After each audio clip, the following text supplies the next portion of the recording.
Hello everyone, welcome back to my channel Chhattisgarh exam Guru.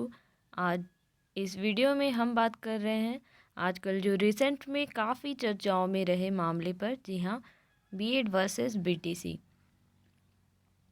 Supreme Court of India के माध्यम से 8 अप्रैल 2024 को हुई सुनवाई से रिलेटेड यहाँ जो मामला है वो फाइनल कर दिया गया है। और इसे फाइनल करने के साथ ही सुप्रीम कोर्ट ऑफ इंडिया ने अपना ऑर्डर भी जारी कर दिया है।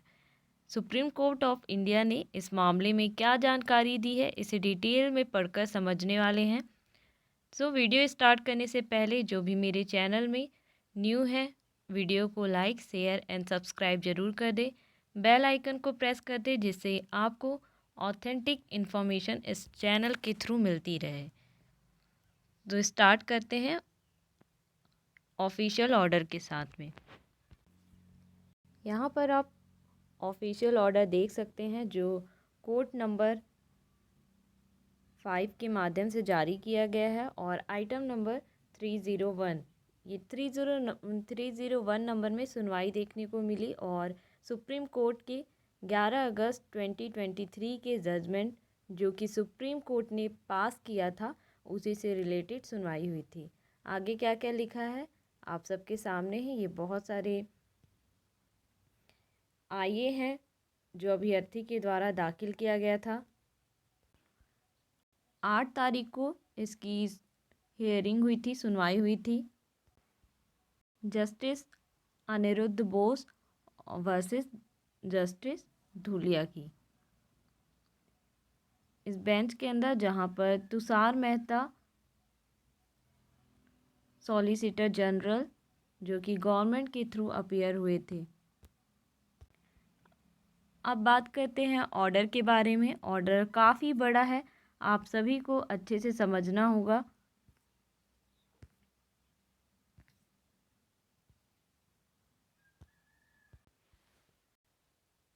यहाँ स्टार्ट है।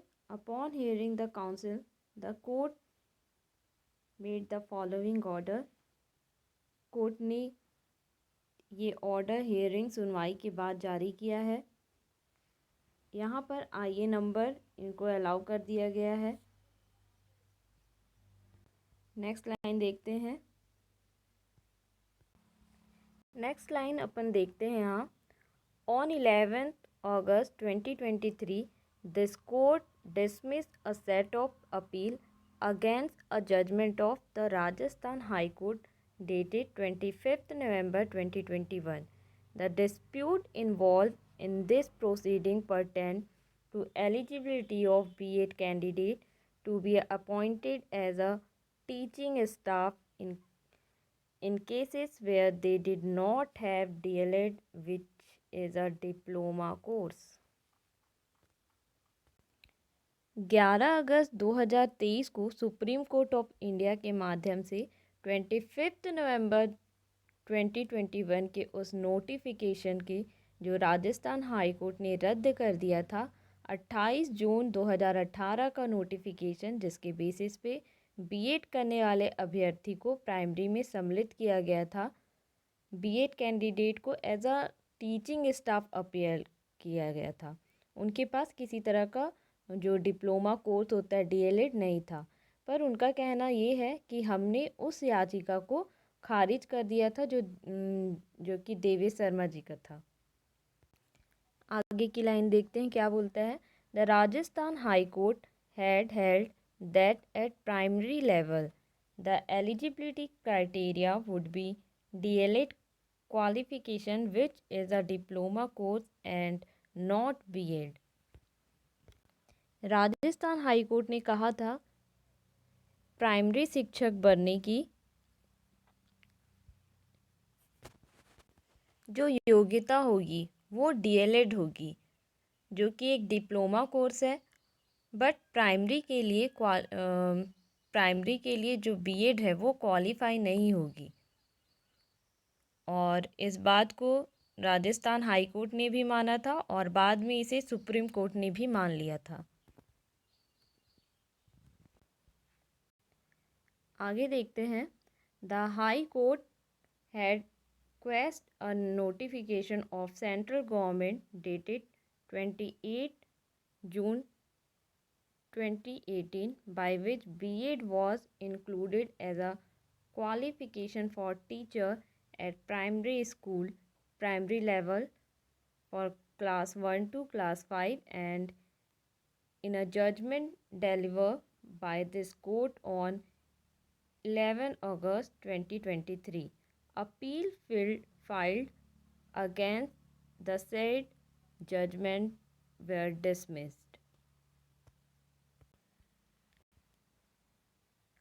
कोर्ट ने उस नोटिफिकेशन जो सेंट्रल गवर्नमेंट द्वारा जारी किया गया था 28 जून 2018 को क्वेश कर दिया था, रद्द कर दिया, जो कि उसके खिलाफ याचिका दर्ज की गई थी 11/8/2023 को।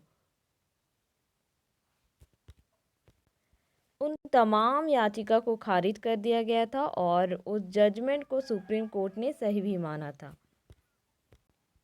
आगे की लाइन के बारे में बात करते हैं। Now an application has been taken out by state of Madhya Pradesh labeling it as an application for clarification, and the applicant seeks for us to hold that the said judgment ought to have prospective application only. Though framed as an application for clarification, it is in nature of a review petition only. Though the application here is the state of Madhya Pradesh, the said dispute in the subject matter of a large number of litigation in various states, and we are apprised that in some high court the matter are pending. MP के द्वारा एक new application दाखिल की जाती है जो judgement 11 अगस्त 2023 को दिया गया था उससे रिलेटेड एक क्लैरिफिकेशन एप्लीकेशन दाखिल की जाती है, जिसे लेकर यहाँ लिखा हुआ है it is in the nature of review petition only. आगे जो मध्य प्रदेश के द्वारा जो क्लैरिफिकेशन की मांग की गई उससे रिलेटेड सुप्रीम कोर्ट ने सुनवाई करके क्या कहा वो आप यहाँ सुन सकते हैं। दो the applicant here is the state of Madhya Pradesh, the said dispute is the subject matter of large number of litigation in various states, and we are apprised that in some high court the matter are pending. उनका कहना ये है जो state of Madhya प्रदेश है वो चाहते हैं कि इस मुद्दे पर याचिका को क्लियर की जाए, क्लैरिफिकेशन दी जाए, जो बीएड वर्सेस बीटीसी का ऑर्डर है उसे कैसे लागू करना है, और ऐसा कोई हाई कोर्ट के अंदर मामले हैं जो कि पेंडिंग हैं। आगे लिखा है कोर्ट के माध्यम से इस मुद्दे पर जो अपॉइंटमेंट की गई है, जो एम्प्लॉयमेंट की गई है, उनको कहीं ना कहीं रिटेंशन करना चाहते हैं। आगे कोर्ट कहती है before us two sets of party are there, one set want retention of the said judgment in its present form. The opposing side alleged that it would result in loss of employment to those who were already appointed as a teacher in different state on the strength of their B.Ed degree. मतलब एक तरफ उनको बचाना चाहते हैं और दूसरी तरफ चाहते हैं कि इनको बाहर निकाल दिया जाए, जो कि हम सब जानते हैं कि अगर बाहर निकाला जाएगा तो उनका जो रोज़गार है वो छीन जाएगा। जो पहले से अपॉइंटेड है टीचर जो अलग अलग स्टेट में बीएड कर चुके हैं, यहाँ पर नौकरी पा चुके हैं, उनका काफ़ी लॉस हो जाएगा। आगे देखते हैं it is submitted that they have entered there employment following a legitimate course as per the notification issued by the respective appointed authority, which did not stipulate DLED to be the only requisite qualification. जो BEd करने वाले student हैं वो notification जारी करते हुए as a योग्यता के तौर पर सम्मिलित किए गए हैं। प्राइमरी शिक्षक भर्ती के अंदर उनको कहीं ना कहीं यहाँ पर रिटेंशन की बात की जा रही है। अब आगे लिखा है, now having consider this factor and particularly the contention of B.Ed applicants that they had entered their employment as per the qualification criteria specified by the appointing authority, equity should go in favor of retention of their employment. उनका कहना है जो BEd करने वाले अभ्यर्थी notification के basis में primary शिक्षक भर्ती के अंदर चयनित हुए हैं, सेलेक्ट हुए हैं और उस नोटिफिकेशन में उनको योग्यता के तौर पर रखा गया है, तो उनको यहाँ पर उनके फेवर में जाना चाहिए। उनकी जो योग्यता है उसको बना कर रखना चाहिए और उन्हें बाहर नहीं निकाला जाना चाहिए। आगे लिखा है दो पॉइंट सामने निकल कर आते हैं और 2 पॉइंट सबसे बड़े यहाँ देखने को मिलते हैं जो कि बहुत इम्पोर्टेंट है, जो कि है क्लैरिफिकेशन को लेकर। यहाँ उन्होंने बात को पूरी तरीके से क्लियर कर दिया है। 2 point have a taking objection of the plea of the present applicant, the state of Madhya Pradesh. The first one is that this application has been framed as one for clarification and actually an independent relief is asked for in this application. We had referred to this aspect of the controversy earlier in this judgment. In our opinion, this kind of application seeking clarification ought not to be entered, and if a final order is passed, the only recourse for seeking alteration of the order is the petition for review on legally permissible ground. यहाँ simple शब्दों में मामलों को लेकर कहना है, court इस मामले को कहती है जो यहाँ पर एप्लीकेशन दाखिल की गई है उसके आधार पर उसे रिव्यू नहीं किया जाता है। एक तरीके से मैटर आप सभी के सामने सुप्रीम कोर्ट ऑफ इंडिया में डाला गया है, वो क्लैरिफिकेशन के लिए है और क्लैरिफिकेशन के बेसिस पे वो ये बात कहते हैं कि हम इस याचिका को ऐसे ट्रीट कर रहे हैं जो कि रिव्यू के तौर पे है। मतलब मांगा तो क्लैरिफिकेशन है लेकिन वो इस एप्लीकेशन को रिव्यू के तौर पर एड्रेस कर रहे हैं। We are addressing this issue also in exercise of our judicial that inheres in a court of record having regard to Article 129 of the Constitution of India. Court इस बात को सीधे तौर पर कहती है कि जो एप्लीकेशन दाखिल की गई थी वो क्लैरिफिकेशन के लिए थी, लेकिन कोर्ट इसे रिव्यू के तौर पर लेती है और रिव्यू के तौर पर मानते हुए आर्टिकल 129 कॉन्स्टिट्यूशन ऑफ इंडिया जो कि यहाँ फॉलो किया जाना चाहिए था बट नहीं किया गया, बावजूद इसके कोर्ट ने इस मामले पे सीधे तौर पे याचिका को स्वीकार किया है। और clarification into a review petition at the time of hearing would not be a fatal procedural flaw. अब आगे उनका इस मुद्दे पर कहना ये है जो जजमेंट 11 अगस्त 2023 को डिलीवर किया गया था उस ऑर्डर को यहाँ रेट्रोस्पेक्टिवली मीन्स भूतलक्षी तरीके से, एक प्रोस्पेक्टिवली या रेट्रोस्पेक्टिवली, दो तरीके आपके सामने हैं। अब कोर्ट इस मामले में क्या कहती है, वो सबसे ज़्यादा इम्पॉर्टेंट है। जो जजमेंट है वो कैसे एक्ट करेगा। Retrospectively unless it is specifically stated to be otherwise. Moreover, this matter has been heard on several occasions and the point urged by the respective parties have been taken note of by us. मतलब यहाँ इस मामले में कई बार सुनवाई हमें देखने को मिल चुकी है।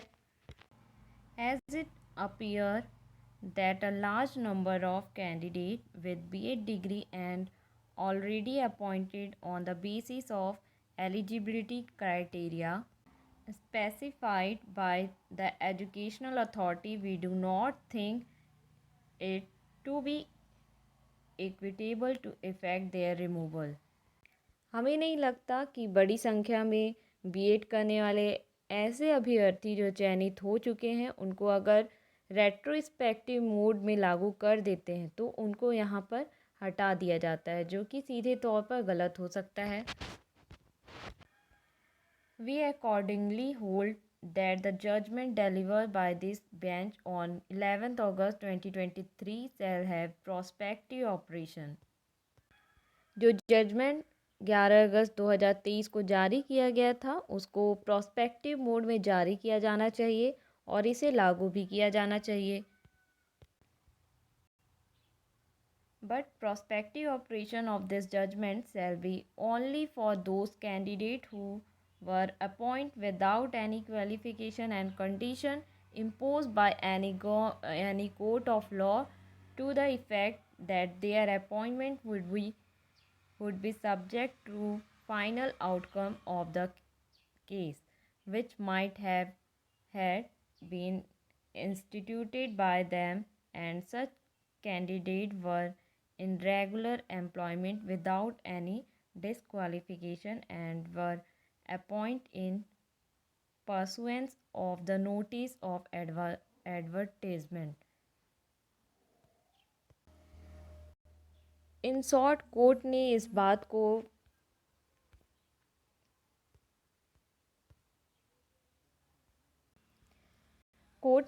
को फिर से क्लियर कर दिया है कि हम जो सुप्रीम कोर्ट का ऑर्डर 11 अगस्त 2023 रेट्रोस्पेक्टिव मोड में लागू करते हैं तो बड़ी संख्या में बीएड करने वाले अभ्यर्थी बाहर हो जाएंगे, जो कि हमें नहीं लगता सही होगा। इसलिए इस ऑर्डर को हम प्रोस्पेक्टिव मोड में लागू तो कर रहे हैं, लेकिन यहाँ इस बात को क्लियर कर दिया है कि उनको इसी बात की राहत मिलेगी कि उनको as a eligibility criteria means BEd को सम्मिलित तो किया गया है भर्ती के अंदर, लेकिन कोई कंडीशन ना रखी गई हो, कोई शर्त ना रखी गई हो। बिना शर्त अगर उनको नौकरी दी गई है तो उन्हें यहाँ रखा जाएगा।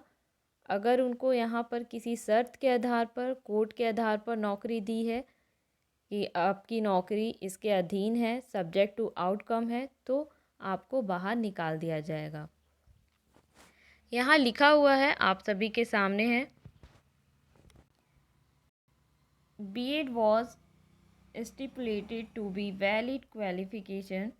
Service of only such candidates shall not be disturbed because of this judgment. मतलब उन्हें डिस्टर्ब ना किया जाए इस जजमेंट के अकॉर्डिंग, और वो इस बात को ये भी क्लियर करना चाहते हैं कि हम इस बात को पूरी तरह से क्लियर कर दें कि इसका बेनिफिट सिर्फ उन्हीं अभ्यर्थी को मिलेगा जो 11 अगस्त 2023 से पहले सिलेक्शन पा चुके हैं और उनके अंदर किसी प्रकार का कोई भी कंडीशन लागू नहीं होता है।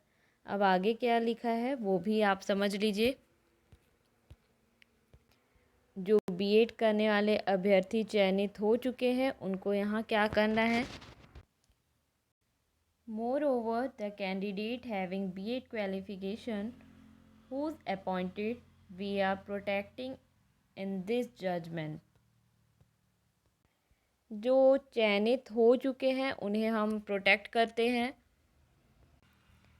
लेकिन इस बात को भी यहाँ पर क्लियर कर दिया है जो कि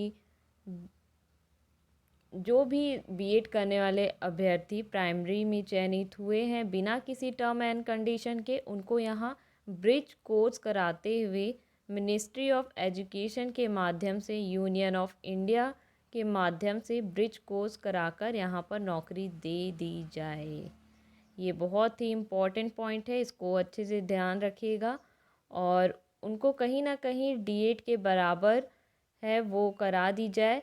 यहाँ सीधे तौर पर क्लियर करा दिया गया है सुप्रीम कोर्ट ऑफ इंडिया ने, ये जो ऑर्डर लागू होगा वो यहाँ प्रोस्पेक्टिव मोड में लागू किया जाएगा, इसे रेट्रोस्पेक्टिव मोड में लागू नहीं किया जाएगा। और जो बातें आपको बताई गई थी वही बातें इसके अंदर लिखी गई है।